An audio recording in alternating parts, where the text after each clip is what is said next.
Thank you బేతాళలో మొత్తానికి మొదలెట్టేనా?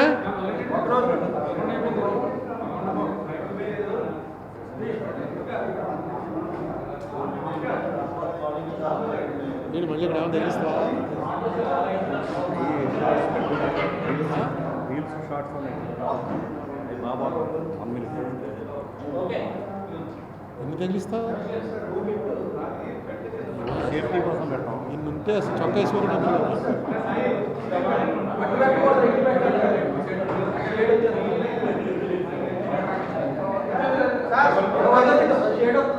నిమిషాలు ఆగనా?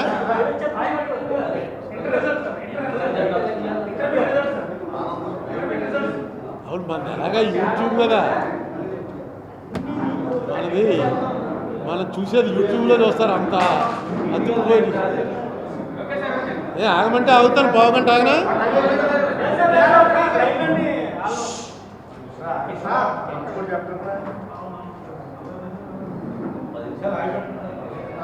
అయ్యా 2006 నవంబర్ 6వ తారీఖున నేను రామోజీరావు గారి మార్గదర్శి ఫైనాన్షియల్స్ మీద ఇచ్చిన కంప్లైంట్లో ఏం కోరానో అది 2024 ఏప్రిల్ 9 సంవత్సరాది నాడు సుప్రీంకోర్టు వారు అంగీకరించారు. దీని మీద విచారణ జరపమని తెలంగాణ హైకోర్టుని ఆదేశించారు. ఇన్నేళ్లలో ఏం జరిగిందో మిగతా రాష్ట్రంలో తెలియపోయినా రాజమండ్రి ప్రెస్కి బాగా తెలుసు. మీలో తరాలు కూడా మారిపోయాయి. కొత్త వాళ్ళు వచ్చారు, జాయిన్ అయ్యారు. పాత వాళ్ళు కొందరు వెళ్ళిపోయారు, కొందరు రిటైర్ అయిపోయారు. ఇన్నేళ్ళు నేను ఏం మాట్లాడినా విన్నందుకు మీ అందరికీ నా ధన్యవాదాలు తెలియజేస్తాను. ఎందుకంటే ఇది ఒక పెద్ద దాన్ని ఏమంటారు, చట్టానికి సంబంధించినటువంటి పరీక్షలో ఒక సామాన్యుడు నిలబడగలడా లేడా అన్నదానికి నిలబడగలడు అని ఈవేళ తీర్పిచ్చారు. అయితే పేషెన్స్ కావాలి. దీనికి ప్రధానంగా ఉపయోగపడింది ఏంటంటే ఓర్పు. ఇందులో ప్రధానంగా నేను అభినందించవలసింది ఎవరినంటే, ఫస్ట్ ఈ కేసు 2018 31 డిసెంబర్ నాడు తెలంగాణ హైకోర్టు రామోజీరావు గారికి మార్గదర్శికి వ్యతిరేకంగా ఉన్న ట్రయల్ కోర్టులో ఉన్నటువంటి కేసు ఏదైతే ఉందో ఆ కేసుని క్వాష్ చేసేశారు అన్న వార్త నాకు 2019లో ఏడాది తర్వాత తెలిసినప్పుడు ఇంకా మనం ఏం చేయగలం? ఎక్కడా అది ఏ పేపర్లో రాలే. మనం ఏం చేయగలం అని చెప్పి నిరుత్సాహపడుతున్న సమయంలో మొట్టమొదట లేదు, అలా నిరుత్సాహపడితే కాదు, మన ప్రయత్నం మనం చేయాలని చెప్పి నన్ను ప్రోత్సహించిన వ్యక్తి కొడిపిరెడ్డి అచ్యుత్ దేశాయ్ గారు. ఆయన క్వాలిఫైడ్ అడ్వకేట్ కాకపోయినా, బిఎల్ కాకపోయినా, నాకు తెలుసున్న వాళ్ళలో కాన్స్టిట్యూషనల్ ఎక్స్పర్టీస్లో ఆయన్ని మించిన వాడు లేడనుకుంటాను నేను. సుప్రీంకోర్టులో గంటకి లక్షల రూపాయలు తీసుకునేటువంటి అడ్వకేట్స్ కన్నా అందుకే నేను గురువు గారు అని పిలుస్తాను మా దేశాయ్ గారిని. ఈ కేసులో ఇలాంటి ఆర్డర్ వచ్చింది అనగానే ఆయన వెళ్ళి ఆయన భార్యతోటి, ఇదిగో అరుణ్ కుమార్కి ఆర్డర్ వచ్చింది ఫేవరబుల్గా అని అనగానే ఆవిడ బాగోలేదు, ఆవిడ ఆరోగ్యం. ఆవిడ వేసిన మొదటి ప్రశ్న ఏంటంటే, మరి అయితే అరుణ్ కుమార్ మీద వేసిన 50 లక్షల రూపాయలది దావా పోయినట్టేనా అని అడిగింది. దాని విషయం నేను మర్చిపోయాను, మనందరం మర్చిపోయాం. నా మీద రామోజీరావు గారు మార్గదర్శి చిట్ ఫండ్స్ వారు 50 లక్షల రూపాయలకి అక్కడ హైదరాబాద్లోనే ట్రయల్ కోర్టులో ఒక దావా ఇప్పటికీ ఉంది. అంటే నా మీద ఉన్నటువంటి కన్సర్న్ అటువంటిది. వెంటనే ఆవిడకి గుర్తొచ్చింది ఏంటంటే, ఆ కేసు ఏమైందని, ఆ 50 లక్షల రూపాయలు వేశారు కదా, ఏమైందని. తర్వాత దీంట్లో నాకు సపోర్ట్ చేసింది అడ్వకేట్ సత్యనారాయణ ప్రసాద్ గారు. ఆయన ఫస్ట్ ఫైల్ చేసినప్పుడు ఆయనే వచ్చి ఆర్గ్యూ చేశారు.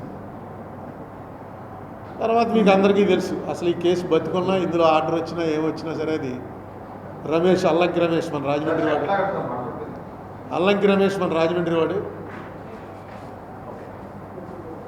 నువ్వు మరీ సినిమా షూటింగ్ లాగా అంత చూసేస్తే అలాగా.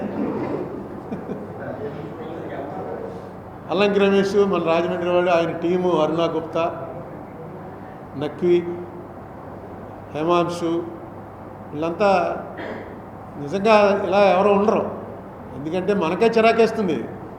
ఎన్ని వాయిదాలు? 27 వాయిదాలు.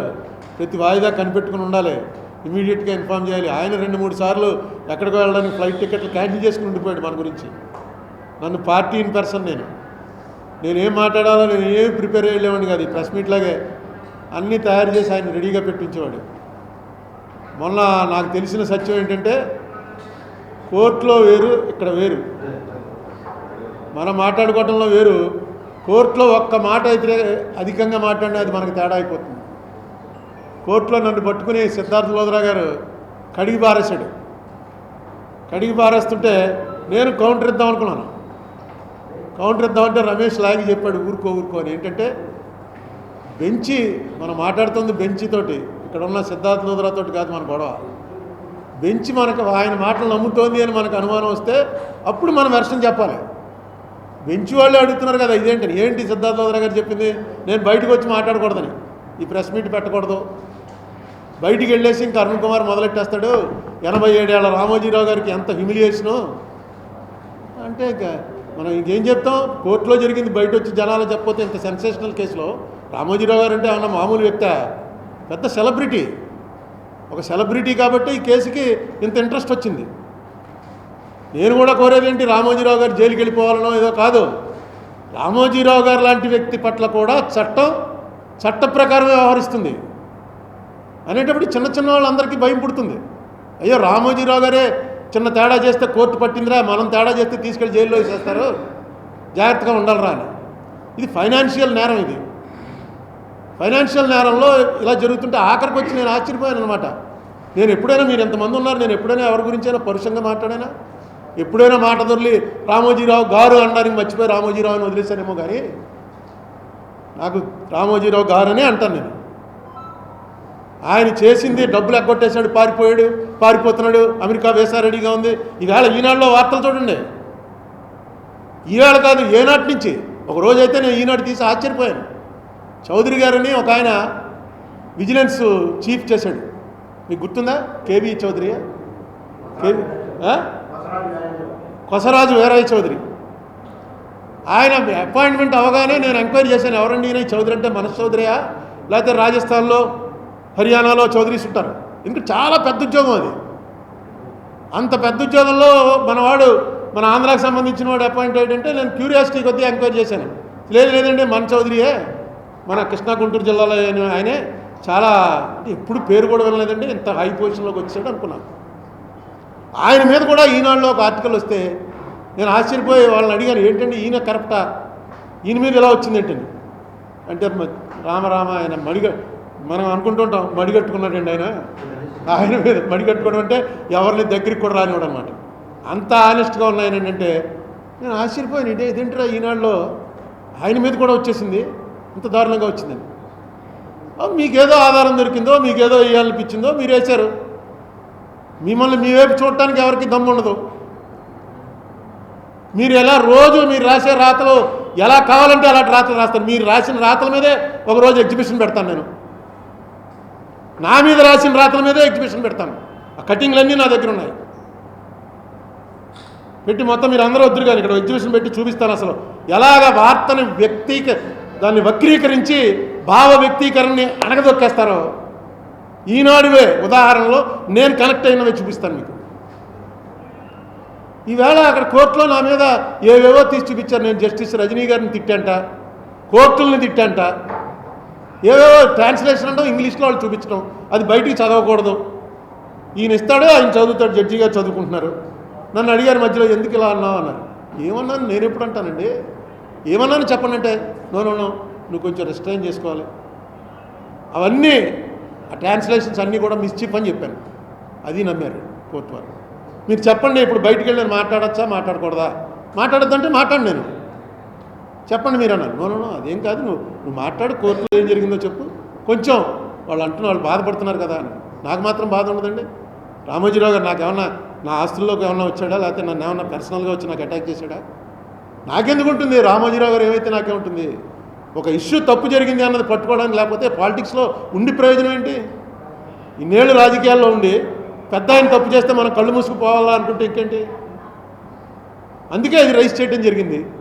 ఇన్నాళ్ళకి నేను అడిగింది 45S వైలేషన్ గురించి. 45S రామోజీరావు గారు వైలేట్ చేశాడా లేదా, అది తేల్చండి చాలు. దాంతో మిగతా వాళ్ళు కంట్రోల్లో ఉంటారు. కానీ కోర్టు వారు ఇప్పటి వరకు ఇచ్చినటువంటి డబ్బులు ఏదైతే 2600 కోట్లు కూడా పే చేసామని వాళ్ళు చెప్తున్నారో, ఆ 2600 కోట్లు పే చేశారా లేదా కరెక్ట్గా తెలుసుకోవటానికి ఒక జ్యుడిషియల్ ఆఫీసర్, ఒక రిటైర్డ్ హైకోర్టు జడ్జిని ఎవరిని అపాయింట్ చేయండి అని మన తెలంగాణ కోర్టును ఆదేశించారు. ఆదేశించినప్పుడు వాళ్ళు అభ్యంతరం చెప్తూ ఇది అయిపోయిన దాని గురించి మళ్ళీ దీన్ని తెరుస్తారంటే 45S వరకు ఓకే, ఇప్పటికి వచ్చారు ఈ మాట. నేను మొట్టమొదటి నుంచి చెప్తున్నా, సిద్ధార్థ లోదరాని అనేక సార్లు కోర్టు వరండాలో కలిసినప్పుడు చెప్పాను, నువ్వు ఆ డబ్బులు గొడవ అది వదిలే, 45S వరకు మాట్లాడు. నేను ప్లీడ్ చేస్తాను కోర్టుకి, అయ్యా రామోజీరావు గారు పెద్ద ఆయన నేను జైల్లో పెట్టాలనో ఆయన ఏదో శిక్షించాలనో కోరిక కాదు, నాకు ఒక ప్రెసిడెంట్ కావాలి, ఇలా చేస్తే ఇది తప్పు అని నేనే ప్లీడ్ చేస్తాను అని సిద్ధార్థ లోదరాతో అనేక సార్లు చెప్పాను. ఈవేళ ఈయన ఎప్పుడైతే మొత్తం అవి విప్పి అందులో ఉన్న వాటి మీద ఒక జడ్జి గారి చేత ఎంక్వైరీ చేయించండి అని అన్నారో, అప్పుడు మళ్ళీ వీళ్ళు దిగొచ్చి అభిషేక్ సింఘి గారు ఏమండి అది పక్కన పెట్టేయండి, ఇవన్నీ కూడా పక్కన పెట్టేసి అది ఓపెన్ పెట్టండి, 45S వరకు ఓపెన్ పెట్టండి అన్నాడు. అంటే ఓకే, అది ఓపెన్ పెడుతున్నాం, రిజర్వ్ బ్యాంక్ని పార్టీ చేస్తారు, ఇది కూడా ఒక ఆఫీస్ అనేసి. ఎందుకంటే 5,000 10,000 ఉన్న వాళ్ళు డిపాజిట్ చేసుకున్న వాళ్ళు ఉంటారు. జడ్జి గారు అన్న మాటలు 5,000 10,000 డిపాజిట్ చేసుకున్న వాళ్ళు కోర్టుకు రాగలరా? 55,000 ఫీజు ఇచ్చి వాళ్ళకు కూడా న్యాయం జరగాలి కదా. మీరు కరెక్ట్గా పే చేసేసాం అంటున్నప్పుడు ఏముంది ఇందులో? చూస్తారు, ఎంక్వైరీ చేస్తారు. ఎవరన్నా పిటిషనర్స్ ఉంటే మా డబ్బు రాలేదండి అంటే కోర్టుకు కాగితం పెట్టుకుంటారు, వాళ్ళ డబ్బు వాళ్ళకి ఇప్పించేస్తారు. నో సరిగ్గా 80 నిమిషాల సేపు ముగ్గురు అడ్వకేట్లు, టాప్ అడ్వకేట్స్, ఇవాళ ఇండియాలో ఉన్నటువంటి టాప్ అడ్వకేట్స్ ముగ్గురు వచ్చి 80 నిమిషాలు ఆర్గ్యూ చేశారు. నేను అసలు నోరెప్పలేదు. నేను ఇదిగో నా మీద వచ్చినప్పుడు మేము ఎత్తాను తప్ప, ఎందుకంటే రమేష్ చెప్పాడు పక్కనే ఉండి, నేను కూడా చెప్దాం అనుకున్నాను, నువ్వేం మాట్లాడతావు. ఎందుకంటే క్లియర్గా ఆయనే ప్రశ్న వచ్చి జడ్జి గారే ప్రశ్న ఇస్తున్నాడు. మనం వేసిన దానికన్నా జడ్జి గారు వేసే ప్రశ్నకి వాల్యూ ఎక్కువ ఉంటుంది, నువ్వు మాట్లాడకన్నాడు. నేను పక్కనే ఇంకో సీనియర్ అడ్వకేట్ స్టేట్ గవర్నమెంట్ తరఫున వచ్చిన నిరంజన్ రెడ్డి గారు, నేను ఈ పక్కన నిలబడతాం, వాళ్ళు వాళ్ళు ఆ పక్కన నిలబడతారు, జడ్జీలు పైన కూర్చుని ఉంటారు. నేను వెంటనే నిరంజన్ రెడ్డి గారిని అడిగాను, మాట్లాడొద్దంటే ఆయన కూడా court will take care of. అంటే నిజంగా చెప్తున్నాను, నాకు అనిపించింది ఆ ఇద్దరు కూర్చున్న జడ్జీల్లో ఒక ఆయన ఎన్టీ రామారావు ఫోన్ ఉంటాడు, ఇంకొక ఆయనకి రాజశేఖర రెడ్డి ఫోన్ ఉంటాడు. ఎందుకంటే రాజశేఖర రెడ్డికి ఫోన్ జడ్జి గారు ఏం మాట్లాడారు, అలా కూర్చున్నాడు. ఎన్టీ రామారావు గారు ఆయన పెద్ద జడ్జి ఇద్దరులో. ఆయన ప్రతి వాళ్ళు పెట్టిన అంటే అంత చదువుకుని వచ్చారు. కోర్టు ఎన్నండి మేము వేసిన పేజీలు ఎన్ని ఉంటాయనుకుంటున్నారు? ఈ కేసుకు సంబంధించి కోర్టు వారి దగ్గర 1000 పేజీలు ఉంటాయి. మేమేసింది, వాళ్ళు వేసిన దాని మీద మేమేసింది, మధ్యలో వచ్చి గవర్నమెంట్ వేసింది, కౌంటర్ ఎఫిడేవిట్లు ఇవన్నీ ఎప్పుడు చదివారో, ఎలాగా అంతా ఇచ్చేశారో, ఎవరు అసిస్ట్ చేశారో, నిజంగా గ్రేట్. వాళ్ళు చెప్పిన ప్రతి పని, ఎందుకంటే అడ్వకేట్స్ బోర్డు అంతా డబ్బులు తీసుకుని వస్తారు కాబట్టి వాళ్ళు ఎలా ట్విస్ట్ చేయాలో దాంట్లో ఎక్స్పర్ట్లు, అందుకే ఆ లెవెల్కి వెళ్ళారు వాళ్ళు. అంతంత పేమెంట్లు తీసుకునే అడ్వకేట్స్గా పెరిగారంటే అపారమైన మేధస్సు ఉండాలి. నెక్స్ట్ ఒకసారి చదివితే వాడు మర్చిపోయి ఏకసంతగ్రాహిలు అయి ఉండాలి, విపరీతమైన మెమరీ ఉండాలి. అటువంటి వాళ్ళతోటి జడ్జీలు ఈక్వల్గా వాళ్ళే మాట్లాడారు, వాళ్ళే చేశారు. ఈ కేసులో న్యాయం జరిగిందంటే అది నా వల్ల కాదు, state government player Niranjan Reddy గారు లేకపోతే గవర్నమెంట్ వారో కాదు, జడ్జీలు వారి నిజంగా వాళ్ళకి హ్యాట్స్ ఆఫ్. ఏం చెప్పారా చివరికంటే, ఇది నేను నిజంగా చెప్తున్నాను కదా, నేను ఊహించలేదు. మ్యాక్సిమం ఏమంటారంటే, సరే డబ్బులు అంతా పే చేస్తావు కాబట్టి 45S ఈజ్ ఓపెన్ అంటే దాని మీద నిర్ణయం తీసుకుంటాం. ఇప్పుడు డబ్బు ఎలా పే చేస్తారంటాడు, ఏముంది, ఇంకెవరు కంప్లైంట్ లేవు, ఎవరు మాట్లాడలేదు, 5 ఏళ్ళు అయిపోయింది. అయితే నాకు ఉంది, నేను ఎక్కువ దీన్ని డివేట్ చేయటం, పర్సనల్గా వెళ్ళటం అనేది ఇష్టం లేక ఊరుకున్నాను. కానీ నాకు ముందు నుంచి కూడా ఈ పేమెంట్ల విషయంలో ఒక అనుమానం ఉంది. ఆ అనుమానం ఏంటంటే మా మదర్ దగ్గర నుంచే కదా ఈ కేసు ప్రారంభం. మా మదర్కి 9.5% ఇంట్రెస్ట్ ఇచ్చారు. అంటే ఆవిడ దగ్గర 84,324 రూపాయలు ఆ పాడుకున్న చీటీలో డబ్బు డిపాజిట్గా మార్చి 84,324 తీసుకుని సంవత్సరం తర్వాత మీకు 92,335 రూపాయలు ఇస్తాం అని చెప్పి ఒక సర్టిఫికెట్ ఇచ్చారు. మీకు చూపించాను చాలాసార్లు. చూశారుగా చాలా అందరూ డిపాజిట్ సర్టిఫికెట్. అంటే అది లెక్కేస్తే 9.5% ఇంట్రెస్ట్ మా మదర్కి ఇచ్చారనమాట. అదే ప్రకారంగా అదే ఇంట్రెస్ట్ రేట్లో లెక్క చూసుకుంటే వీళ్ళు పే చేసేసాం 2,541 కోట్ల రూపాయలు 31 మార్చి 2007 నాటికి మా అవుట్ స్టాండింగ్ లైబిలిటీ. ఇది కోర్టులో వారు వేసినటువంటి ఎఫిడవిట్. మా అవుట్ స్టాండింగ్ లైబిలిటీ మార్చి 31, 2007 నాటికి 2,541 కోట్ల రూపాయల 59 లక్షల రూపాయలు out standing liability. Repayment August 31, 2018 నాటికి, అంటే డిసెంబర్లో కేసు కొట్టేశారు కదా, 18 నాటికి కోర్టులో వేశారు. ఎంత రీపేమెంట్ చేశారు? 2,596 కోట్ల 98 లక్షలు చేశారు. ఇంకొక 5 కోట్లు ఆ రీపేమెంట్ ఎవరు తీసుకోలేదని ఆయన దగ్గర ఉండిపోయింది, ఎస్క్రో అకౌంట్లో ఉందని చెప్పారు. అంటే మొత్తం ఇంట్రెస్ట్ ఎంత పే చేశారంటే 55,39 లక్షల రూపాయలు ఇంట్రెస్ట్ మేము పే చేసినట్టుగా లెక్కనమాట. వాళ్ళ లెక్క చెప్పలేదు, క్లియర్గా రాశారు. ఏమని?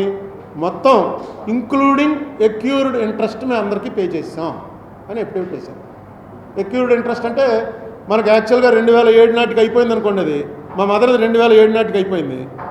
అదే 2009 దాకా పే చేయలేకపోయారు అనుకోండి, మూసేశారు. కాబట్టి ఆ 2 ఏళ్ళ ఇంట్రెస్ట్ కూడా కలిపి, ఎక్యూర్డ్ ఇంట్రెస్ట్ కూడా కలిపి పే చేసాం అని దీని అర్థం. కానీ నేనేమనుకుంటానంటే ఆ ఎక్యూర్డ్ ఇంట్రెస్ట్ కలిపి పే చేస్తే ఎంత అవుతుందని లెక్క చూశాను.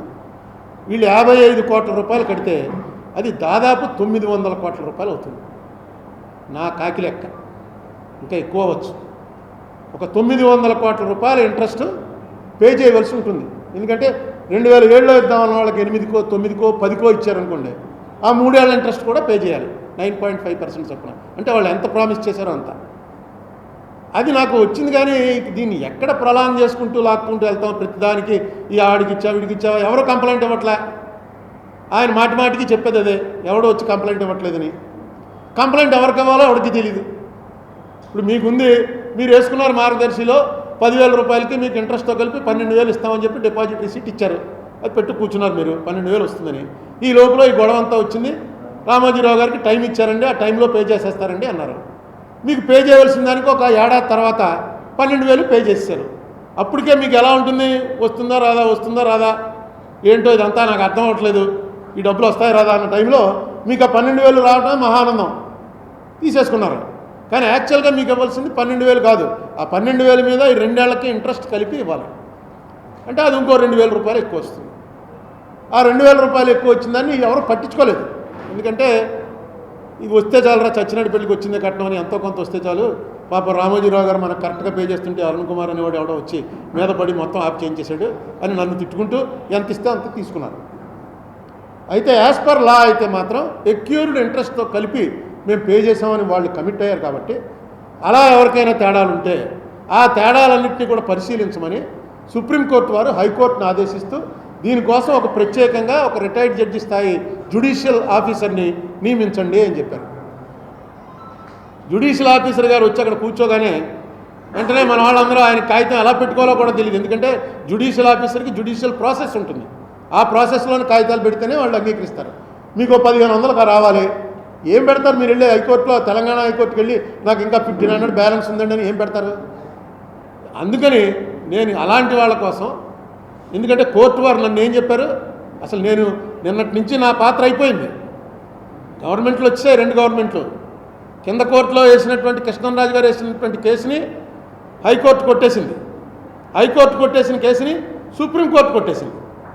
లేదు, ఈ కేసు కొట్టేయడం అనేది దాన్ని రిమాండ్ చేస్తున్నాం అంటారు. అంటే మళ్ళీ వెనక్కి పంపిస్తున్నాం అంటూ Arun Kumar will also assist the court.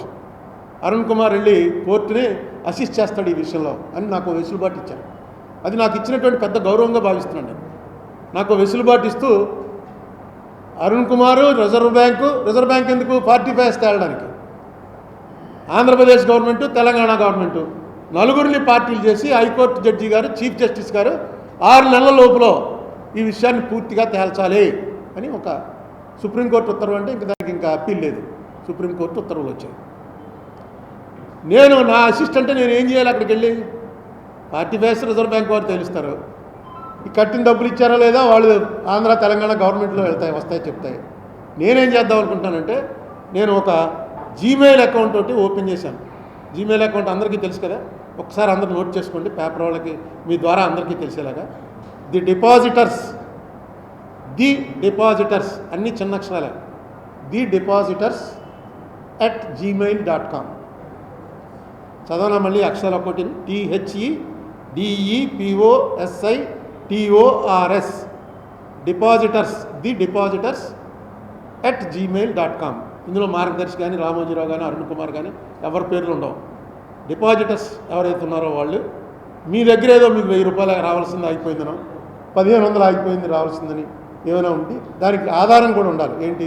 దానికి సంబంధించిన సర్టిఫికెట్టో, మీకు పే చేసినటువంటి పే ఆర్డరో, చెక్కో, డ్రాఫ్టో, లేకపోతే క్యాష్ పే చేస్తే క్యాష్ పే చేశారనో ఆ ఆధారాలతో సహా మీ పూర్తి అడ్రస్ తోటి ఈ gmail.com కనుక మీరు పంపితే ఎవరన్నా, అది కూడా రామోజీరావు గారి కంటే నాకు ఇష్టమండి నేను పంపనన్నవాడు ఏం పంపక్కల. పంపకపోతే మీరేం ద్రోహం చేసినట్టు కాదు.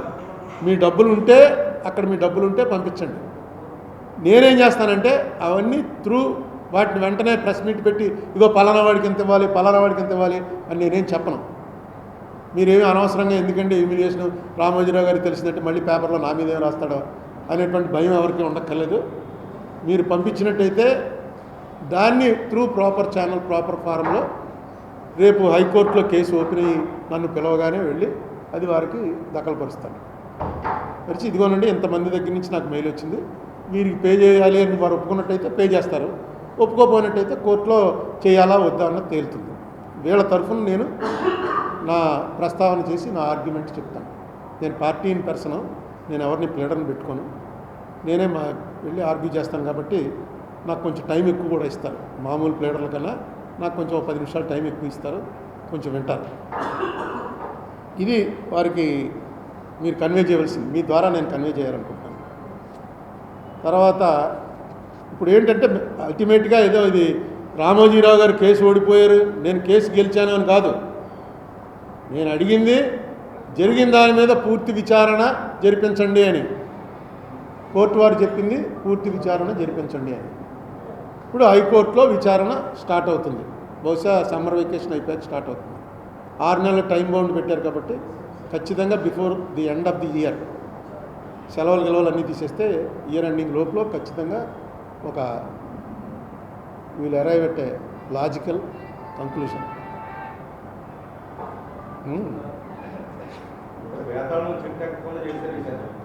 బేతాళుడు చెట్టు ఎక్కకుండా చేసింది నేను కాదు, జడ్జీలు చేసింది. ఇటువంటి నాకేమనిపిస్తుంది, ఇటువంటి ఒక్కొక్కటి మొన్న చూడండి ఎలక్టోరల్ బాండ్స్ విషయంలో కానీ ఇవన్నీ కొన్ని ఎక్స్పెక్ట్ చేయనటువంటి జడ్జిమెంట్లు కోర్టు వారు ఇస్తూ ఈ దేశంలో ఇంకా ఈ డెమోక్రసీని బతికించి ఉంచుతాం మేము అనేటువంటి ఒక మెసేజ్ ఇచ్చారు.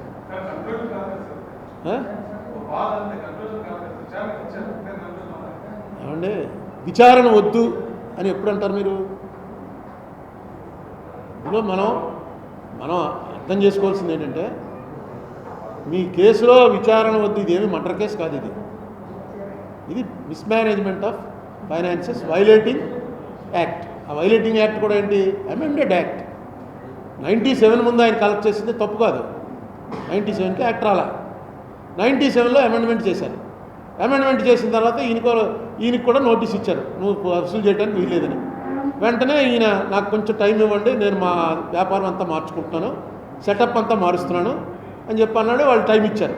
ఆ టైం ఇచ్చిన తర్వాత ఈయన రిప్లై ఇచ్చాడు, మీరు చెప్పినట్టుగానే మా హెచ్యుఎఫ్ ఇంకా కలెక్ట్ చెయ్యదు అని ఒకటి ఇచ్చాడు లెటర్. ఆ లెటర్ వాళ్ళు తీసుకుని వీళ్ళ అన్ఇన్కార్పొరేటెడ్ బాడీస్ అంటారు, యూఐబీస్లోకి ఇంకా రిజర్వ్ బ్యాంక్ ఇంటర్ఫీర్ అవ్వదు. ఇప్పుడు మన అర్బన్ బ్యాంకులు ఇవన్నీ ఉన్నాయి, వాటి రిజర్వ్ బ్యాంక్ ఎప్పటికప్పుడు పంపుతూ ఉండాలి. చిన్న తేడా వచ్చింది, క్రిసిల్ రేటింగ్ తేడా వచ్చింది, వెంటనే చూసారా మన ఆర్యాపురం అర్బన్ బ్యాంక్పై కూడా అంత ప్రాఫిట్లో నడుస్తున్నా దాని మీద కేసులు పెట్టారు. ఏంటంటే చిన్న వైలేషన్, ఏదో డైరెక్టర్ గారి తమ్ముడికి లోన్ ఇచ్చారు, పట్టుకున్నారు. కరెక్ట్గా కట్టేశాడు, అన్నీ చేశాడు. ఇంకేంటంటే అది తప్పది, ఇవ్వకూడదని రూల్ ఉంది, ఇచ్చావు, పట్టుకున్నారు అంతే. దానికి వీళ్ళు ఎక్స్ప్లెనేషన్లు ఇచ్చుకోవాలి. డబ్బు వెనక్కి వచ్చేసింది కదా అంటే కుదరదు. అలాగే ఈయన కూడా హెచ్ఈఎఫ్ కలెక్ట్ చేయట్లేదు, అయిపోయింది, మానేసాం, అందరు డబ్బులు వెనక్కి ఇచ్చేసాం అన్న తర్వాత కూడా ఈయన కలెక్ట్ చేస్తూనే ఉన్నాడు. అది నేరం. ఆ నేరానికి పెద్ద శిక్ష పెట్టారు. అయితే ఆ శిక్ష క్రిమినల్ కేసులో శిక్ష కోర్టు వారు 5 ఏళ్ళ సెక్షన్ 5 నెలలు చేయొచ్చు, 5 రోజులు చేయొచ్చు, లేకపోతే మొదటి తప్పిదంగా వదిలేయచ్చు, లేదా పెద్ద వయసు వాడు డబ్బులన్నీ కట్టేశాడు ఎందుకు ఈయన ఇమిలేట్ చేయడం అని వదిలేయచ్చు. నేనే అనుకుంటున్నాను. ఇప్పుడు నాకు రామోజీరావు గారిని ఆయన ఏదో నిద్రలేని రాత్రులు తీసుకురావాలనో ఆయన కంగారు పెట్టాలనో ఏంటి నాకు వచ్చే బెనిఫిట్ ఉంటుంది? ఇది ఒక ఇష్యూ. అయితే నేను ఎక్కడ బాధపడ్డానంటే రామోజీరావు గారికి ఇలా చేయడం ఎంత తప్పండి అని చెప్పేసి సిద్ధార్థ లోద్రా అంటే, రామోజీరావు గారు ఎన్ని చేశారు మనం అది కూడా ఆలోచించాలి. వీరయోధుడు యుద్ధంలో మరణిస్తే ఏమీ తప్పు కాదు. ఆయన వీరయోధుడు, ఆయన ఎంతోమందిని నరికాడు. నరకటే అన్ని సూసైడ్లే కూడా మనకు లెక్క కూడా తెలియదు. ఆయన అలాంటి యోధుడి మీదకి ఒక చిన్న బాణం ఏదో వేస్తే ఆ బాణం కూడా ఏదోది గోలియత్ స్టోరీలో లాగా క్యాట్ల బారుచుకుని కొడుతుంటాడు వాడు కుర్రాడు. డేవిడ్ అండ్ గోలియత్ అని బైబిల్ కథలో ఉంటుంది. నేను ఏం మాట్లాడతాను, నేను మాడితే ఎంతమంది చూస్తారు? మీ ఈటీవీ ఎంతమంది చూస్తున్నారు, ఈనాడు ఎంతమంది చూస్తున్నారు? ఒక్కసారి 4 రోజులు ఈనాడు తీసి తిరగేయండి. మొత్తం అసలు వారిని వ్యతిరేకించిన వాళ్ళందరూ కూడా దేశద్రోహులు, గంజాయి అమ్మేస్తున్నారు, అన్నీ మొత్తం పక్కవాడిని చంపేస్తారు, ఆస్తులు ఆక్రమించేస్తారు, ఆడవాళ్ళని రేప్ చేస్తారు, మొత్తం ఇవే కథలు. 4 రోజులు తీసి చూడండి. అలాంటి కథ లేకుండా ఒక రోజు ఉందేమో అని. ఎందుకంటే ఆయన ప్రత్యర్థి అంటే అలా కొడతాడు, అది ఆయనకు అలవాటు. అటువంటి వాడి తరపున సిద్ధార్థ లోద్రా గారు అంటే సిద్ధార్థ లోద్రా మాట్లాడుతున్నాడంటే సిద్ధార్థ లోద్రా మాట్లాడుతున్నట్టు కాదు, అది రామోజీరావు మాట్లాడుతున్నట్టే. ఏమని చెప్తాడు? నాకు 87 ఏళ్ళండి, నాకు ఈ వయసులో ఏంటి నాకు ఈ హ్యూమిలియేషన్ నాకనే అంటాడు. ఎందుకంటే ఆయన రిప్రజెంట్ చేస్తూ మాట్లాడుతున్నాడు. సో ఆయన రామోజీరావు గారు అదే అన్న, రామోజీరావు గారి పేరు చెప్తే మొత్తం రాష్ట్రం తెలుగు వాళ్ళందరూ భయపడుతుంటే నేను రామోజీరావు గారికి భయపడ్డానా ఏంటి? రామోజీరావు గారు నాకు భయపడతాడా? ఏం మాట్లాడుతున్నావు అన్నాను. అన్నదాన్ని మీరు మొత్తం వీడియోలో ఏం పెట్టేశారంటే అందరికీ రామోజీ అంటే భయం, రామోజీకి నేనంటే భయం అని. అదే దాని అర్థం. ఏం చేస్తాం? అది ఇప్పుడున్న సోషల్ మీడియాలో ఉన్న ట్రెండ్. దాని ఏమన్నా వీళ్ళందరూ ఎవడెవడు పెట్టాడు, వాళ్ళందరూ పేర్లు రాసి వీళ్ళందరూ తప్పు చేశారండి. గ్యాగ్ ఆర్డర్ అడిగారు. అది గ్యాగ్ ఆర్డర్ అంటే నోరు మూసేయాలి. ఆ విషయం నేను ఎత్తకూడదు అనమాట. ఈ మార్గదర్శి విషయం ఇతను ఎత్తకూడదు అని ఒక ఆర్డర్ ఇవ్వండి. ఇతను బయటికి వెళ్ళి పెద్ద ఆయనకి ఎంత హ్యూమిలియేషన్ క్రియేట్ చేస్తున్నాడో చూడండి. నేను ఏంటి కేసు అంతా అయిపోయి డిక్టేషన్ అయిపోయాక అప్పుడు కూడా నేను మాట్లాడలే. సడన్గా మన వాళ్ళు ఎంత యాక్టివ్ అంటే నేను సిద్ధార్థ లోద్రా నువ్వు మొన్న ఏమిచ్చావు ఒకటి, కోర్టులో న్యాయం జరగకపోతే వెంటనే ఆయుధాలు చేతపట్టండి అని ఇచ్చావు కదా అని ఇస్తే నేను ఏమన్నా మాట్లాడానా? ఏదో నీ ఇమోషను, నువ్వు ఫెయిల్ అయ్యావన్న బాధలో ఇచ్చుంటావు అనుకున్నాను. నువ్వు ఇప్పుడు నా గురించి ఇలా మాట్లాడడం కరెక్టా అంటే జడ్జి గారితో నేను ఎప్పుడు అనలేదు అన్నాడు. నేను ఎప్పుడు అనలేదు అలాగా అన్నాడు. అంటే జడ్జి గారు ఈ లోపల అది నేను మన వాళ్ళు యాక్టివ్నెస్ చెప్తున్నాను. ఇక్కడ ఉన్నాడో లేదో మనవాడు వెంటనే టక్కన పంపించాడు. పెట్టది కోర్టులో ఇంకా ఉన్నాను. ఇంకో ఇలా Siddharth Luthra tweet, when all has been tried yet justice is not in sight, it is then right to pick up the sword, it is then right to fight. ఆయనకి ఎప్పుడైతే చంద్రబాబు నాయుడు గారు జైల్లో ఉంటే ఈయన అప్పీల్ చేసి ఫెయిల్ అయ్యాడో వెంటనే ఒక ట్వీట్, ఈ ట్వీట్ కూడా ఎవరో జఫర్నామాలో గురు గోవింద్ సింగ్ ఔరంగజీబ్కి రాసినటువంటిది ఉంది. చూడండి, ఇందులో క్లియర్గా ఉంది. when all has been tried yet justice is not in sight, it is then right to pick up the sword, it is then right to fight. ఎన్ని గంటలకు వచ్చింది? 1:12:50 అంటే అక్కడ సరిగ్గా జరుగుతోంది అని సౌండ్ వచ్చింది. చూపించరా అని ఎంతమంది ఉన్నారు నాకు సపోర్ట్ కాబట్టి కేసు నడపగలిగాను. సుప్రీంకోర్టు అవుతుంది లైవ్. ఆ లైవ్లో చూసి ఎవరో టక్ టక్ అని పెట్టేశాడు అంతే. అతను ఎప్పుడైతే డినై చేశాడో వెంటనే టక్ టక్ అని పెట్టాడు. అయితే రమేష్ వెంటనే దాన్ని నేను ఇలా చూస్తుంటే రమేష్ చూశాడు, చూసి మాట్లాడకండి, ఇప్పుడు కోర్టు వారు దీన్ని డైవర్ట్ చేయడానికి ఇవన్నీ ప్రయోగాలు జరుగుతాయి, మీరేమొద్దు, కోర్టు వారు మిమ్మల్ని ఏమైనా అడిగితే చెప్పండి. కోర్టు వారు నన్ను ఒకటే అడిగారు, ఏమడిగారంటే జడ్జిమెంట్లని వెళ్ళి క్రిటిసైజ్ చేసినా తప్పు లేదు, నేను ఇచ్చిన జడ్జిమెంట్ అందరికీ నచ్చాలని లేదు, జడ్జిమెంట్ని క్రిటిసైజ్ చేసినా తప్పు లేదు, కానీ నువ్వు చాలా సీనియర్ పొలిటీషియన్వి, చాలా బాగా ఆయనకి ఎలా అర్థమైంది నాకు తెలియలేదు, నువ్వు బాగా మాట్లాడతావు, కొంచెం కోర్టు లిమిటేషన్స్ తెలుసుకుని దాని ప్రకారం మాట్లాడు, అంతే. We are not giving any order చెప్పేసి. ఇప్పుడు ఈనాడు ఎలా వచ్చాయో చెప్తారు చాలా మంది. ఇది అయిన వెంటనే ఈనాడు అక్కడ రాలేదు, ఎందుకంటే కానీ కోడినట్టు కానీ వదిలేదు పక్కన పెట్టండి. ఇప్పుడు మీరు మాత్రం మిమ్మల్ని సుప్రీంకోర్టు మందలించిందని, నానా తిట్టిందని, తర్వాత డోర్ కూర్చోమందని, మిమ్మల్ని చెట్లు చివాట్లు పెట్టి చివాట్లకి చూస్తే సిగ్గేస్తుందని తిరుగుబడవడం వల్ల అని చెప్తూ ఈ గ్రామంలో విపరీతమైన ప్రచారం జరిగింది. అంటే వాట్సాప్ యూనివర్సిటీలో అమ్మవాడిని ఎక్కడ తప్పు పట్టుకుని వేధిస్తున్నాడు, అడుగుకోవాలని చెప్పి ప్రపంచంగా చెప్పుకుంటున్నారని ఒక ఇంచుమించు మీరు సాయంత్రం కూడా అవ్వకుండానే ఒక 15 ఛానల్స్లో ప్రచారం చేశారు. అంటే ఇప్పుడు ఏదైనా పేపర్, ఇప్పుడు ఆంధ్రజ్యోతిలో రాశారు, చిన్నది రాస్తూ అందులో మాట్లాడద్దు అన్నారు అని రాశారు. ఆంధ్రజ్యోతి ఒక రిప్యూటెడ్ పేపర్ కాబట్టి అందులో రాసింది మనం పరిగణలోకి తీసుకోవాలి. తప్పని ఇప్పుడు ఆంధ్రజ్యోతి వాళ్ళు ఎవరున్నారో అది వాళ్ళు రేపు రాస్తారు, ఇలా చెప్పాడు. అది వాళ్ళకి అక్కడి నుంచి వచ్చిన రిపోర్ట్, ఆ రిపోర్టర్ అభిమానం ఉండొచ్చు. ఇప్పుడు ఈ రామోజీరావు గారికి చాలామంది అభిమానులు ఉన్నారు. నేను ఆఫ్టర్ ఆల్ గారిని నాకే ఇంతమంది ఇలా వెంటనే పంపించేటువంటి ఫ్రెండ్స్ ఉంటే రామోజీరావు గారిది ఎంత సెటప్, ఎన్నేళ్ళ నుంచి, అదే కదా నేను పడుతున్న బాధ. ఇదే ఇంకోటి చేస్తుంటే నేను ఇంత పట్టించుకోను. ఒక పెద్దవాడు ఎప్పుడు 3 సార్లు చెప్పాను ఇక్కడ, యద్యదాచరతి శ్రేష్టస్తత్త దేవేతరో జన సయత్ ప్రమాణం కురితే లోకస్తదనువర్తతే. ఒక ఉత్తమమైన ఉన్నతమైన స్థానంలో ఉన్నవాడు తప్పు చెప్పకూడదు, తప్పు చేయకూడదు. ఎందుకు చేయకూడదు అంటే వీడిని ఇమిటేట్ చేసేవాళ్ళు చాలామంది ఉంటారు. ఆయనే చేశాడండి, తప్పే ఉందండి, అంత పెద్దవాడే చేశాడండి. ఈయన రామోజీరావు గారు ఏంటి, రోజు లోకం ఎలా నడవాలో నిర్దేశించేటువంటి వ్యక్తి. ఎవరు పొద్దున్న తూర్పున ఆయన రేపు పడమటిన ఉదయించిన సూర్యుడు అని చెప్పి టప్పని చెప్పి హెడ్డింగ్ పెడితే 50% నమ్మే జనం ఉన్నారు. ఈనాడులో రాశారండి. ఈనాడులో రాసిన తర్వాత ఏదో ఎక్కడో ఉదయించుంటాడు, పడమటి ఉదయించుంటాడు, లేకపోతే వాళ్ళు ఎందుకు రాస్తారండి? ఆ క్రెడిబిలిటీ సంపాదించుకున్నాడు ఆయన.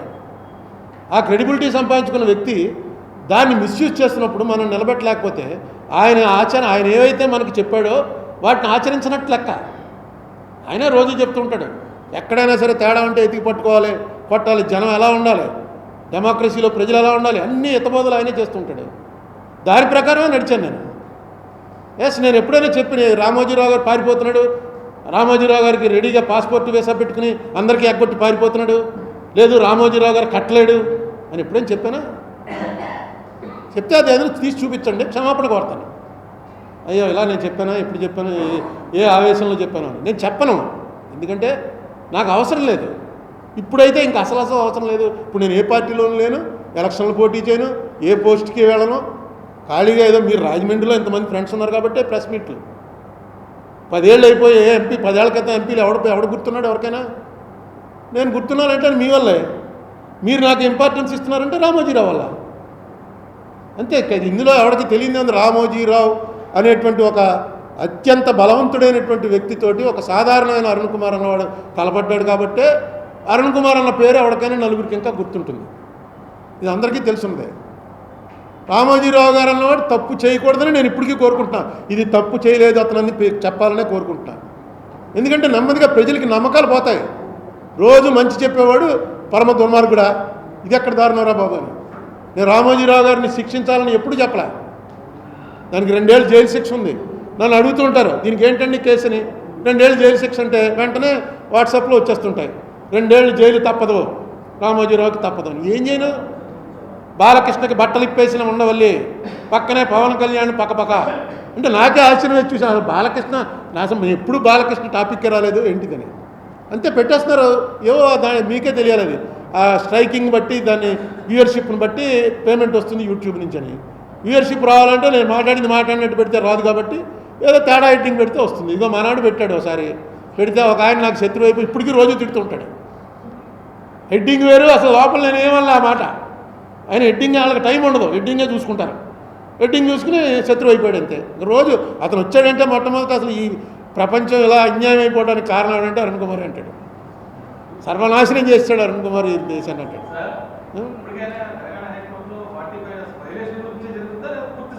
45S వైలేషన్ గురించి జరపడానికే రిజర్వ్ బ్యాంక్ వారిని పార్టీ చేశారు. ఆంధ్ర తెలంగాణ ప్రభుత్వాలను ఎందుకు పార్టీ చేశారంటే వీళ్ళు ఇచ్చినటువంటి ఈ 70 దస్త్రాల్లో 2,70,000 పేర్లు వాళ్ళందరికీ డబ్బులు ఇచ్చేసామని ఏదైతే చెప్తున్నారో అది కరెక్టా కాదా, తెలంగాణలో ఎంతమందికి ఇచ్చారు, ఆంధ్రాలో ఎంతమందికి ఇచ్చారు, 2 ప్రభుత్వాలు కూడా వచ్చి అందులో పాలు పంచుకోవాలి. పాలు పంచుకున్న తర్వాత ఎవరో మళ్ళీ వీళ్ళిద్దరూ కొట్టుకుంటుంటే జడ్జీలు చూడక్కర్లేదు, వాళ్ళిద్దరూ చెప్పే వినడానికి మళ్ళీ ఒక జ్యుడిషియల్ ఆఫీసర్ని నియమించమన్నారు. ఆ జ్యుడిషియల్ ఆఫీసర్కి ఇవన్నీ ఇస్తారు, ఇచ్చి తీసుకుంటారు. వీళ్ళ ముగ్గురు చేస్తున్న దాంట్లో నన్ను కూడా పెట్టారు. నాకు ఇచ్చినటువంటి ఆనర్ ఏంటంటే Arun Kumar will assist the court అన్నారు. కోర్టుకి ఇతను అంటే డెఫినెట్గా నేను ఏం చేయగలను అని ఆలోచించాను. ఇదిగో అది depositors@gmail.comకి మీరు పంపించినట్టయితే అవన్నీ కరెక్ట్గా నాకు ఎలాగా పని లేదు, ఇప్పుడు ఏమీను ఈ ఎలక్షన్లో నా పాత్ర లేదు, మీరు పంపిస్తే అన్నీ జాగ్రత్తగా పెట్టి కోర్టు వారి ముందు పెడతాను. మీ అడ్రస్లు లేకపోయినా మీ ఇందులో చాలామంది ఉప్పారం దొంగనా కూడా కానీ ఇలాంటి రకరకాలు పెడుతుంటారు, పెట్టండి, ఏం పర్వాలేదు, మీ ఓపిక, నాకేం నష్టం లేదు. మామూలుగా రోజు ఎవడో తిట్టకపోతే బాగుంటలేదు అనుకుని ఎవడో తిడుతూ ఉండండి. అదే కోర్టు అడిగింది, ఎలా వాళ్ళకి రెమెడీ ఏంటి? నేను ఇందాక చెప్పాను కదా, నీకు 10,000 వచ్చింది, నీకు 14,000 రావాలి. కానీ ఈనాడు రామోజీరావుతో ఏం పడతావు, వచ్చింది లేరా బాబు 10,000 వచ్చింది అదే చాలని. అప్పుడు నువ్వు నాకు రాస్తావు, ఇదిగో పలానా డేట్ నాడు నాకు 10,000 ఇచ్చారు కానీ 2 ఏళ్ళు ఆలస్యంగా ఇచ్చారు, ఈ 2 ఏళ్ళ ఇంట్రెస్ట్ లెక్క కట్టి నాకు ఇప్పించండి, నువ్వు ఫిగర్ కూడా ఎక్కర్లా, నాకు ఎంత వస్తుంది అంత వస్తుందని. నీకు ఉన్నటువంటి డిపాజిట్ ఫారం మీద ఎంత డబ్బు అయితే నీకు ఇస్తామన్నారో అంత డబ్బు ఏ రోజు ఇచ్చారు, ఏ రోజు ఇస్తా అన్నారు అన్న డీటెయిల్స్ చాలు. ఆ ఇచ్చిన డేట్కి ఇస్తానన్న డేట్కి మధ్యన ఉన్న గ్యాప్కి వాళ్ళే చెప్పారు ఏమని, ఇంక్లూడింగ్ అక్యూర్డ్ ఇంట్రెస్ట్ పే చేసామని చెప్పారు. ఆ అక్యూర్డ్ ఇంట్రెస్ట్తో పే చేస్తే 54 కోట్లు అవ్వదు ఇంట్రెస్ట్, 540 కోట్లు 1,540 కోట్లు అవుతుంది. అందుకని నాకు అప్పటి నుంచి ఈ అనుమానం ఉంది. ఇప్పుడు కోర్టు వారు డైరెక్ట్గా చెప్పారు కాబట్టి ఇప్పుడు మళ్ళీ కొత్తగా ఈ విషయం తీసుకొచ్చి దీని మీద మళ్ళీ సంవత్సరాలు ఏం నడుపుతామని ఇప్పుడు కోర్టు వారు అన్నీ మొత్తం దీనికి సంబంధించిన మొత్తం విచారణ ఈ కోర్టు సుప్రీంకోర్టు ఇచ్చిన జడ్జిమెంట్లో మొత్తం విచారణ జరుగుతుంది. వస్తే ఇవ్వాల్సి ఉంటే వస్తారు, లేదు ఇచ్చేసాడు అనుకోండి, ఆయన మీకు 2 ఏళ్ళు ఆలస్యంగా మొత్తం ఇంట్రెస్ట్తో డబ్బు పే చేసాడండి, పే చేసేస్తే ఎక్కువ అవ్వాలి ఇక్కడ.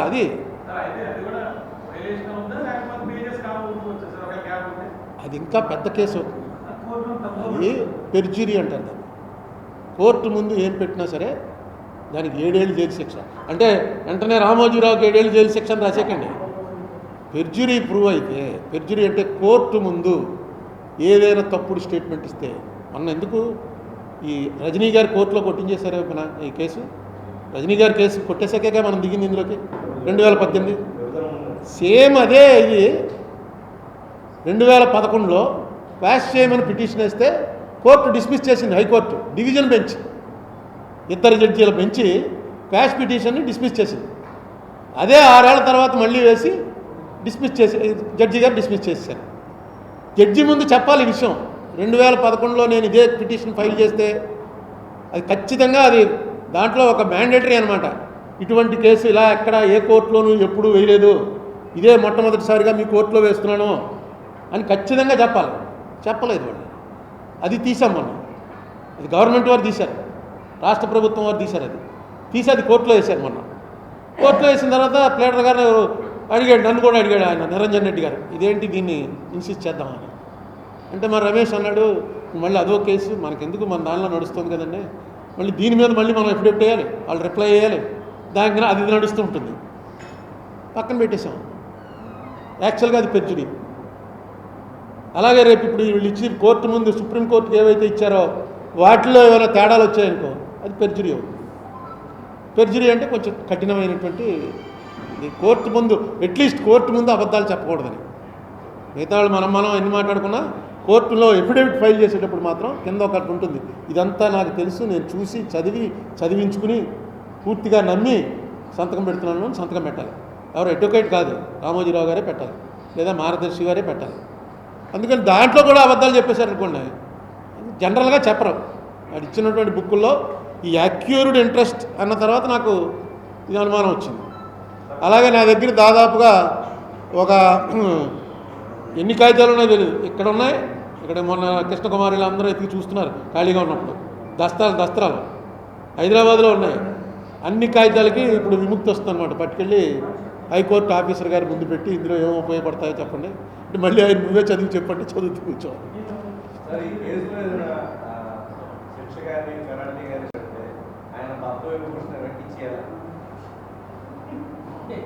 ఏదో ఇప్పుడు నువ్వు ఈ వాట్సాప్ యూనివర్సిటీ గురించి అడక్క క్వశ్చన్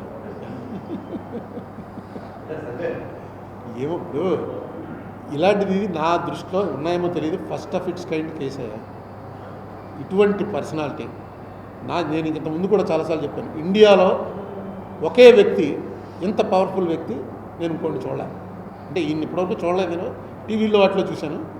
రామోజీరావు గారి కన్నా పవర్ఫుల్ వ్యక్తి ఇంకొకళ్ళు నాకు కనపట్లేదు. మీకు ఎవరికైనా కనపడచ్చు, ఎందుకంటే అన్ని పార్టీల్లోనూ ఆయనకు ఆ పలుకుబడింది. సో అటువంటి వ్యక్తి కాబట్టే ఈ కేసు మీద ఎంత ఇంట్రెస్ట్ నేను చూపించాను, మీరు చూపించాను. ఇదే మామూలుగా ప్రకాశ్ నగర్లో అప్పలకొండ ఉన్నాడు కానీ వాడు చాలా డబ్బులు దొబ్బేస్తున్నాడు అంటే పోలీస్ స్టేషన్లో కంప్లైంట్ ఇవ్వని పోతారు, అంతే కదా.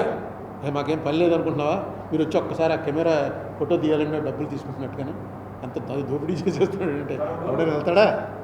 ఆయన కాబట్టే దీనికి ఇంత ఇంపార్టెన్స్ వచ్చింది. పరువు నష్టం అంటే అది వెళ్ళి దాన్ని అడ్వాన్స్ చేయించుకుని ఇప్పుడు కాదు, ఎప్పుడైతే Jaganmohan Reddy government chit fund నా మీద పరువు నష్టం దావా వేసింది, చిట్ ఫండ్ వారు, ఫైనాన్షియల్స్ వారు కాదు, మార్గదర్శి చిట్ ఫండ్ కంపెనీ వారు నా మీద పరువు నష్టం దావా వేస్తూ ఏం చెప్పారంటే, ఎవడో రామోజీరావు ఏదో అన్నాడని నువ్వు మా మార్గదర్శిని తప్పు పడతావా? అందులో అంటే రామోజీరావుకి మాకు ఏ సంబంధం లేదు, రామోజీరావు అన్నాడని నువ్వు ప్రెస్ మీట్ పెట్టి మమ్మల్ని ఏమో మార్గదర్శి చిట్ ఫండ్స్ తప్పులు చేస్తున్నామని.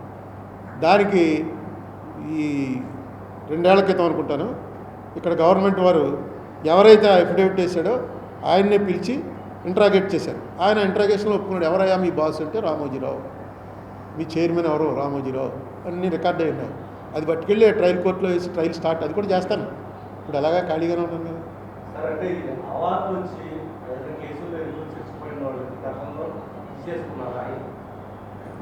నాకు కొత్తది పెట్టకో, ఇప్పుడు దాని మీద స్టార్ట్ అవుతుంది. జాగ్రత్త పడాలి, అందుకని భయపడతారు, అందుకనే నేను పోరాటం చేశాను రామోజీరావు.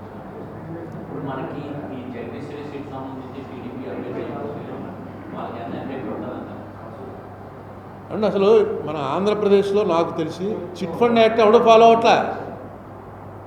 జగదీశ్వరి చిట్టే కాదు, ఏ చిట్ ఫండ్ యాక్ట్ వాడు, చిట్ ఫండ్ కంపెనీ వాడు చిట్ ఫండ్ యాక్ట్ని ఫాలో అవ్వట్లేదు. చిట్ ఫండ్ యాక్ట్ ప్రకారం ఫస్ట్ది ఏంటంటే, చిట్ ఫండ్ యాక్ట్ అనేది పుట్టినరోజునే ఫస్ట్ పెట్టింది, చిట్ ఫండ్ కంపెనీ నడుపుతున్నవాడు వేరే వ్యాపారాలు చేయకూడదు. నువ్వు చిట్ ఫండ్ కంపెనీ పెట్టావు, మేమందరం చీటీ పాటలు తీసుకొచ్చి నీ దగ్గర డబ్బులు పెట్టాం, ఈ డబ్బులు అన్నీ పెట్టి నువ్వు ఒక వ్యాపారం పెట్టావు, ఆ వ్యాపారం స్వీట్ షాప్ ఒకటి పెట్టావు, ఆ స్వీట్ షాప్ బాగా అమ్ముతుందనుకో మాకు బాగానే ఇచ్చేస్తావు డబ్బులు, స్వీట్ షాప్ దివాళా తీసింది, చిట్ ఫండ్ కంపెనీ ఎత్తేసిపోతావు. అదే జరిగాయి నేను. ఎవడో జనాలు మోసం చేసి ఎత్తుకుపోదామని ఏ వ్యాపారం మొదలెట్టావు, గత్యంతరం లేక పారిపోతాడు.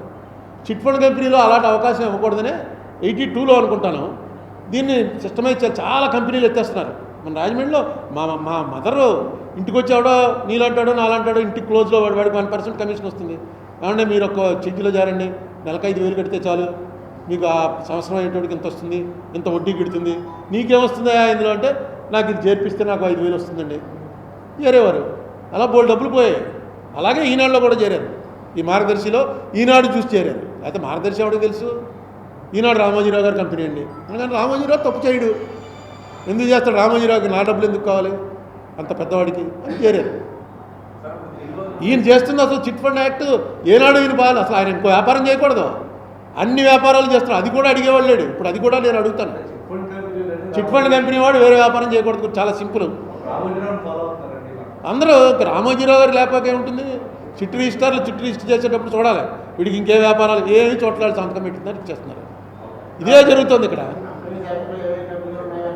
అసలు కంపెనీ యాక్ట్ ప్రకారం మేము చేస్తున్నాం అని అంటారు. Company act chit fund act వేరు. చిట్ ఫండ్ యాక్ట్ ఏ యాక్ట్ ఉందో ఆ యాక్ట్ ఫాలో అవ్వాలి. నువ్వు కంపెనీ యాక్ట్ ప్రకారం ప్రింటింగ్ ప్రెస్ పెట్టుకున్నావు, కృష్ణకుమార్ అనుకో ప్రింటింగ్ ప్రెస్ పెట్టుకుని కరెక్ట్గా ప్రింటింగ్ ప్రెస్కి ఏ సంవత్సరం ఎన్ని ప్రింట్ చేసావు అన్నీ కూడా కంపెనీ రిజిస్టార్కి పంపించేస్తున్నావు, వాడు ఆడిట్ చేస్తున్నాడు, వచ్చేస్తుంటే టక్మని చెప్పి నీ దగ్గర దొంగ నోట్లు ప్రింట్ చేస్తున్నావు అని పట్టుకున్నారు పోలీసు వాళ్ళు వచ్చి.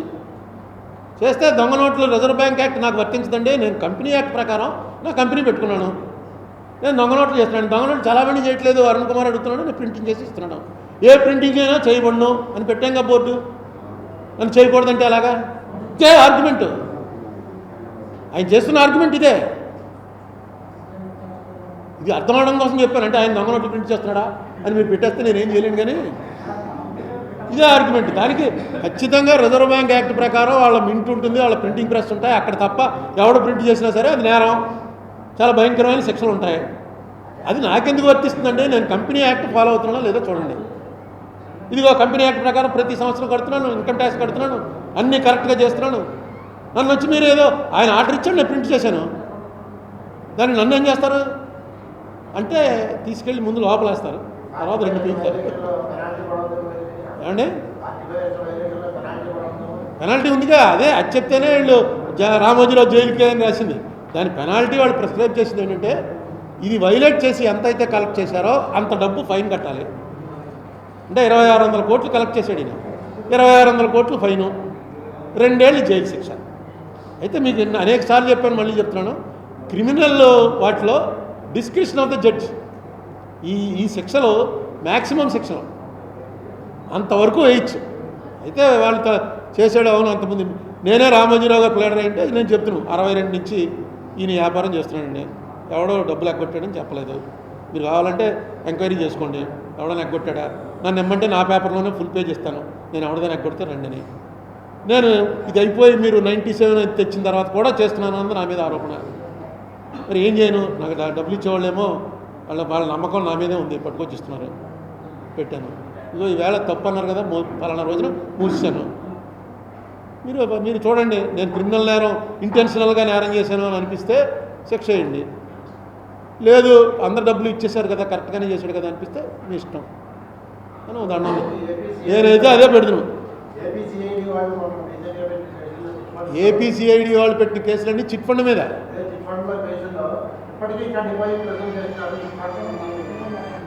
చేస్తున్నారండి. మీకు గవర్నమెంట్ వారు పెట్టేటప్పుడు అక్కడ కేసు ఉంటేనే పెడతారు. రామోజీరావు గారు పేపర్లో రాసేసినట్టుగా గవర్నమెంట్ వారు రాయటం కుదరదు. మీరు ముందు అందరూ తెలుసుకోండి, అది తెలుగుదేశం గవర్నమెంట్ అవని, కాంగ్రెస్ గవర్నమెంట్ అవని, వైసీపీ గవర్నమెంట్ అవని, గవర్నమెంట్లో ఒక ఆఫీసర్ ఒక కేసు పెడుతున్నాడంటే ఆ కేసులో సబ్స్టెన్స్ ఉంటేనే పెడతాడు, లేదా వాడి జీవితం పోగొట్టుకోవడానికి సిద్ధపడి పెడతాడు. ఎందుకంటే వాడిని అన్నీ రాయాలి.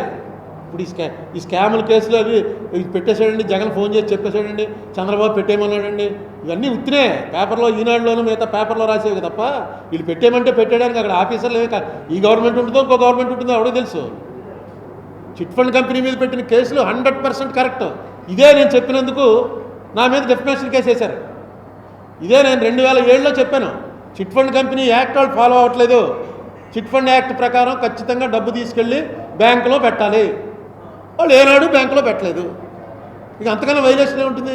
ఆ డబ్బే తీసుకొచ్చి మార్గదర్శి ఫైనాన్షియర్స్ అన్న దాంట్లో పెట్టారు, ఆ డబ్బే తీసుకెళ్ళి ఉషోదయాలో పెట్టారు. రామోజీ ఫిల్మ్ సిటీ ఎలా కొన్నారు, ఈ డబ్బుతోటే కొన్నారు. ఈ డబ్బు ఎవరిది, ప్రజలది, ప్రజలకు వడ్డీ ఇచ్చేసాం కదా అంటున్నారు. చెప్పి చేయాలి. ఇదే కనుక యాక్ట్ ప్రకారం చేసుంటే 10,000 రూపాయలకి 9.5 ఇంట్రెస్ట్ కాదు, ఆయనకు వచ్చినటువంటి లాభాలకి వీళ్ళకి 24% 30% వస్తుంది వీళ్ళకి. వీళ్ళే కనుక అందులో ఆ డబ్బే షేర్ అయి ఉంటే, ఆ డబ్బు షేర్ కాకుండా వీళ్ళు డిపాజిట్ కింద పెట్టుకున్నారు. డిపాజిట్ మీద 9% 10% ఎంతో ఇచ్చారు ఇంట్రెస్ట్. మా మదర్కి ఇచ్చిన ఇంట్రెస్ట్ 9.5% కిట్టింది ఆవిడకి వచ్చిన డబ్బు. గవర్నమెంట్ బాధ్యత ఇందులో సాక్షి అడుగుతారు అనేది కానీ పెట్టిన కేసులో జరిగే అవకాశం ఏమీ ఉండదు. ఎందుకంటే కోర్టు వారి చేతిలో ఉంది. ఇప్పుడు గవర్నమెంట్ వారు కొంచెం వీక్గా పెట్టచ్చు ఆర్గ్యుమెంటు. ఎందుకంటే చంద్రబాబు నాయుడు గారికి రామోజీరావు గారికి ఉన్న సంబంధాలు అందరికీ తెలుసు కాబట్టి నేను అందుకే చంద్రబాబు నాయుడు గారిని ఇలా జరిగింది అని నేను ఎప్పుడూ అనలే. నేను కేసీఆర్ని అడిగాను కానీ చంద్రబాబుని అడగలా ఈ కేసులో ఎప్పుడు. ఎందుకంటే ఆయన అనవసరం హ్యూమిలియేషన్ ఆయనకి, అందుకని నేనే దాన్ని మాట్లాడలేదు. ఏదైనా దీని వల్ల అంత కోర్టు సుప్రీంకోర్టు ఇంత సీరియస్గా తీసుకున్నాక హైకోర్టులు కూడా అంతే సీరియస్గా తీసుకుంటాయి. సో ఇప్పుడు తెలంగాణ నేను రేవంత్ రెడ్డి గారిని అపాయింట్మెంట్ అడుగుతున్నాను. అపాయింట్మెంట్ ఇస్తే వెళ్ళి కలుస్తాను. వాళ్ళ టైం లేదంటే లెటర్ రాస్తాను. అది కొంచెం టైం ప్రాసెస్లో కనుక, ఎందుకంటే ఎలక్షన్ టైం ఆయన ఖాళీ ఉండకపోవచ్చు. వాళ్ళు వెయ్యాలిగా. తెలంగాణ అది ఇంకా ఇప్పటివరకు వేయలే, కేసీఆర్ వేయలే. తొందరగా ఏమంటాం కాదు, కోర్టు వారు చెప్పిన డేట్కి అయిపోతే ఒప్పుకోరు. నేను అడిగింది ఆబ్లిగేషన్, ఇది ఆ కోర్టు వారు చేసింది ఆబ్లిగేషన్ కాదు, ఇట్స్ కమిట్మెంట్. వేసి తీరాలి. ఆ వేయటంలోనే రేవంత్ రెడ్డి గారికి అసలు యాక్చువల్గా జరిగిందంటే చెప్దామని. టైం లేదా నాకు అంటే లెటర్ అయితే పెట్టేస్తాను. ఆ లెటర్ పెట్టి మీకు రిలీజ్ చేస్తాను. Okay sir. ఎవరు మొట్టమొదటి ఓకే అన్నది? Thank you. సార్ నుంచోండి సార్. అలాగే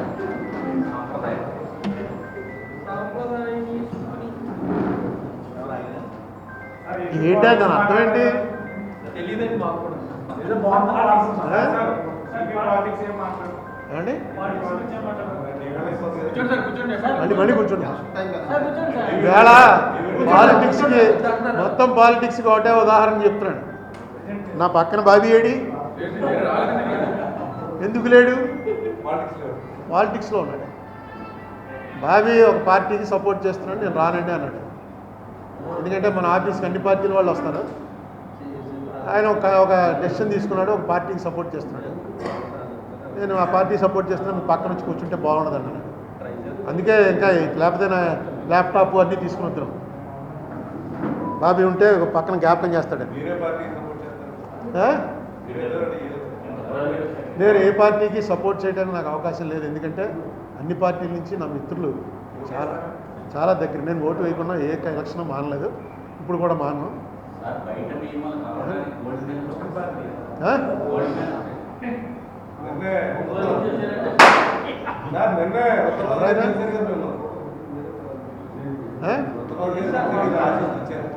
నా ఫ్రెండ్స్ ఏ పార్టీలో ఉన్నా ఎవరైనా ఎప్పుడైనా కలవచ్చు. నాకు అందరూ స్నేహితులే. నేను ఏ పార్టీకి ఓటు వేయమని అడగను, ఏ పార్టీకి చేయను. నేను వ్యక్తిగతంగా ఇన్ ప్రిన్సిపల్ బీజేపీకి మాత్రం వ్యతిరేకంగా ఉంటాను. అది తప్పదు నాకు. సార్ నాకు right from the beginning I'm against BJP principles.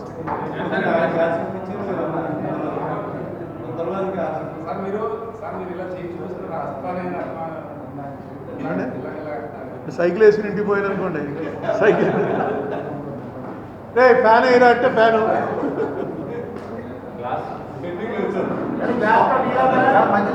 ఉదయిస్తున్న సూర్యునితో ప్రభవిస్తున్న వార్తా ప్రపంచం ఈస్ట్ న్యూస్.